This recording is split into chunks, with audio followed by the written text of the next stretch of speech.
పేరు వింటే పార్వతి, గంగ, నాగేంద్రుడే కాకుండా మరో పేరు కూడా ప్రముఖంగా గుర్తుకొస్తుంది. అదే నంది.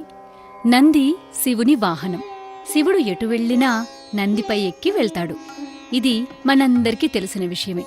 అయితే అసలు నందికి కైలాసంలో శివుడితో పాటు ఉంటూ శివుడికి వాహనంలా మారే అదృష్టం ఎలా వరించింది?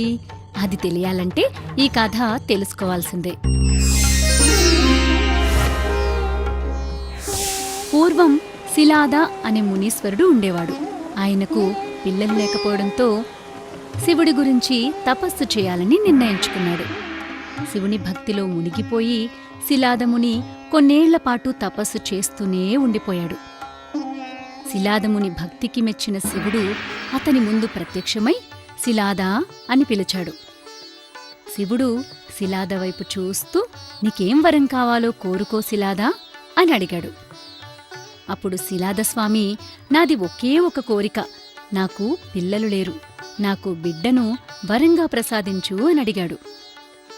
శివుడు శిలాద వైపు చూస్తూ చిరునవ్వుతో, నీ కోరిక త్వరలోనే నెరవేరుతుంది అని చెప్పి అదృశ్యమయ్యాడు. ఓవైపు శివుని దర్శనం, మరోవైపు శివుని వరం. ఇంకేముంది, శిలాద ఆనందంగా ఇంటికి వెళ్ళాడు. మరుసటి రోజు శిలాదముని పొలానికి వెళ్లి పొలం దున్నబోతుండగా ఒక పసిబిడ్డ కనిపించాడు. సూర్యుడిలా మెరిసిపోతున్న ఆ బిడ్డను అలాగే చూస్తూ ఉండిపోయాడు. ఇంతలో శిలాదా, ఆ బిడ్డని తీసుకెళ్లి పెంచి ప్రయోజకుణ్ణి చేయి అని ఆకాశవాణి వినిపించింది. శిలాదముని ఆనందంగా ఆ బిడ్డను తీసుకుని వెళ్లాడు. ఆ బిడ్డకు నంది అని పేరు పెట్టాడు. నంది చాలా తెలివైనబ్బాయి, ఎలాంటి విషయాన్నైనా సులువుగా నేర్చుకోగలడు. నంది వల్ల శిలాదముని చాలా సంతోషంగా ఉన్నాడు.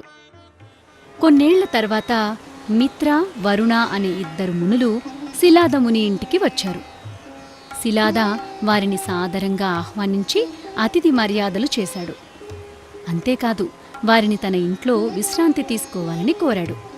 శిలాదముని వెంటనే నందిని పిలిచి, వీరు ఇక్కడున్నంతకాలం ఏ లోటు రాకుండా జాగ్రత్తగా చూసుకోమని చెప్పాడు. నంది తన తండ్రి చెప్పినట్టే ఆ ఇద్దరు మునులను చాలా బాగా చూసుకున్నాడు. కొన్ని రోజుల తర్వాత ఆ ఇద్దరు మునులు తమ ప్రయాణాన్ని తిరిగి కొనసాగించడం కోసం శిలాదముని ఇంటి నుంచి బయలుదేరాలనుకున్నారు. అప్పుడు శిలాదముని, నంది వారిద్దరి ఆశీర్వాదం కోరుకున్నారు. ముందుగా శిలాదని ఆయురారోగ్యాలతో కలకాలం సంతోషంగా జీవించు అని దీవించారు. అనంతరం నంది మునులకు నమస్కరించాడు.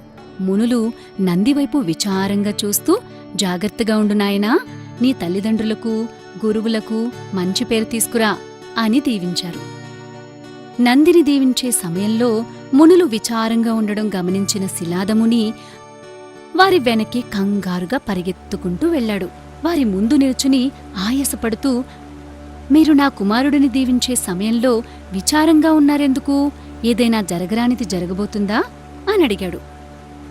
అప్పుడు మిత్ర శిలాద వైపు బాధగా చూస్తూ, నీ కుమారుడిని దీర్ఘాయుష్మాన్ భవ అని దీవించలేను అన్నాడు. ఆ మాట విని శిలాదకి ఏమీ అర్థం కాక, నా కుమారుడికి ఏం జరగబోతుంది అని బాధగా అడిగాడు.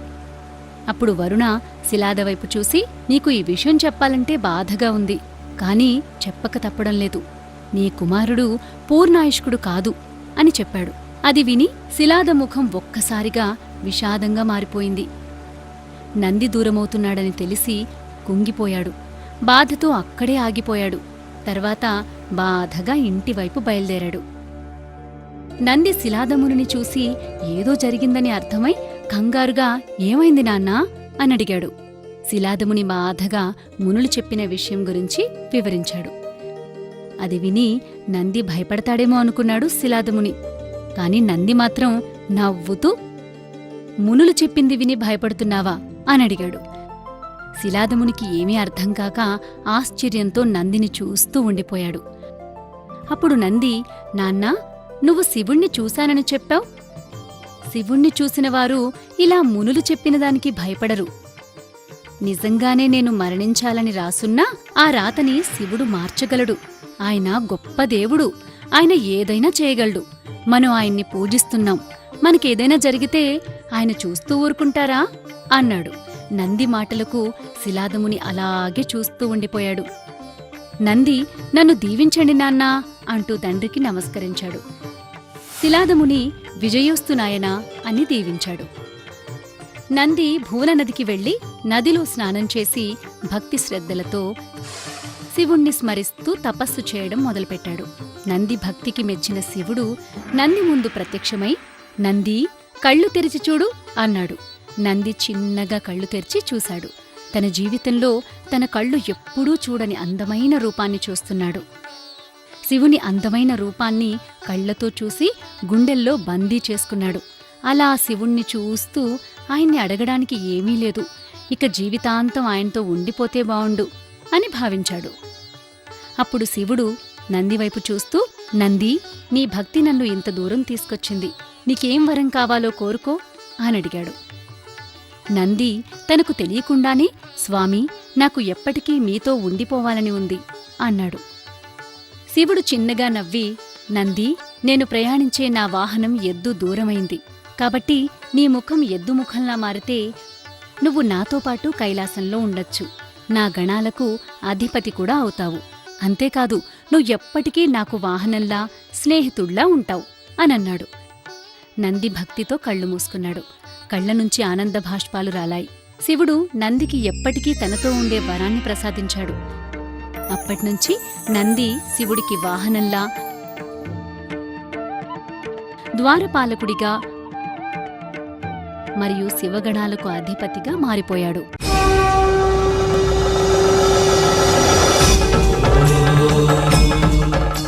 పరమేశ్వరుడి నివాసం కైలాసం.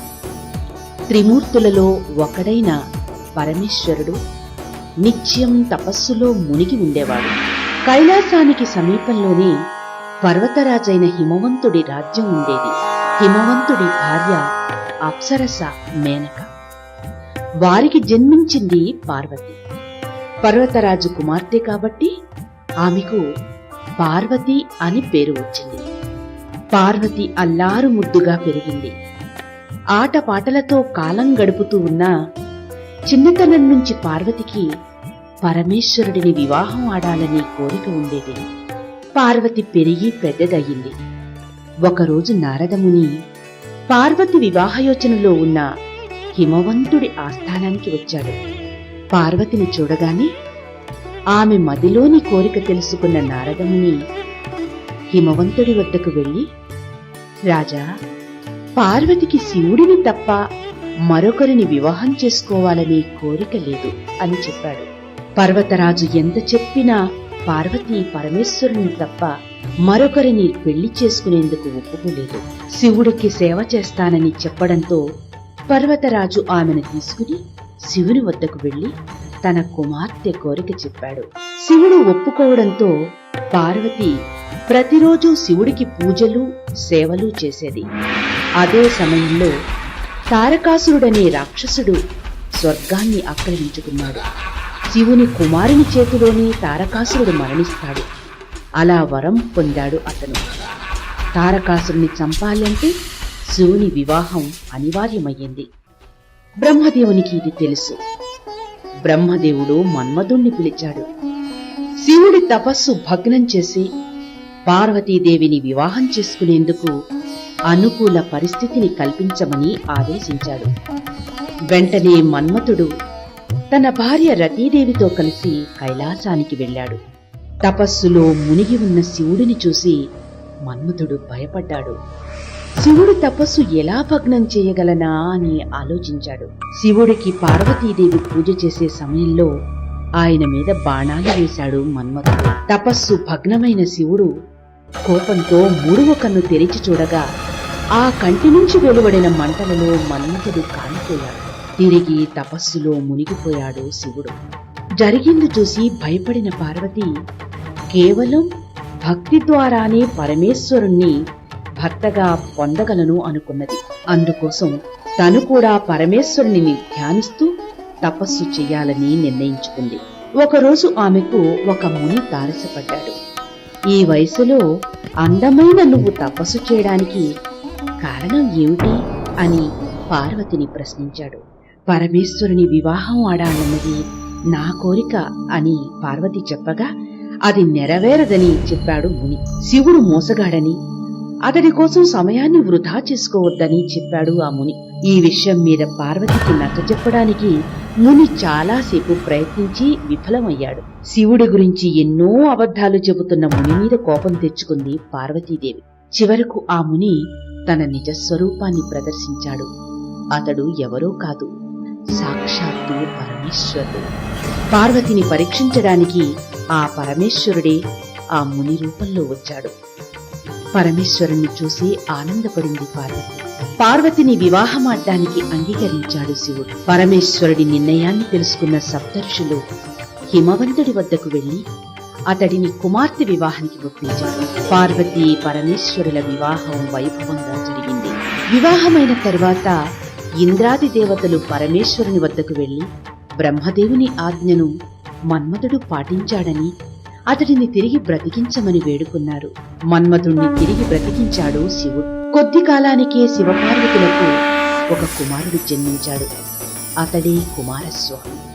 6 ముఖాలతో జన్మించిన అతడిని షణ్ముఖుడు అని కూడా పిలుస్తారు. శివపార్వతుల కుమారుడు వినాయకుడు. అతడు విఘ్నాధిపతి. బాలుడిగా ఉన్న కాలంలోనే కుమారస్వామి దేవతలకు నాయకుడై తారకాసురుణ్ణి వధిస్తాడు.